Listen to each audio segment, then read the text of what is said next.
Cigarette पीते हो आप? नहीं पीऊं। गुटखा? हाँ। शराब? नहीं पीऊं। आपके दोस्त तो सिगरेट पीते हैं। हाँ वे तो पीते हैं ना? हाँ। तो जब आपके दोस्त सिगरेट पीते हैं तो आज नहीं कल, कल नहीं परसों वो आपसे कहेंगे जरूर कि यार तू भी एक कस मार ले। अरे वे तो स्कूल में भी रख के लाए। तो स्कूल में भी पीते हैं? हाँ। फिर आपको देते हैं?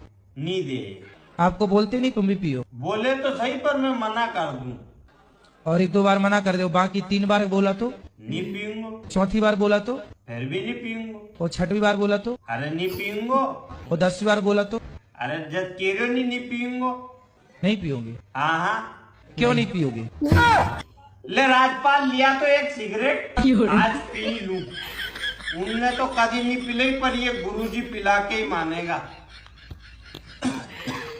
कैसे कैसे लोग रहते हैं यार यहाँ पर।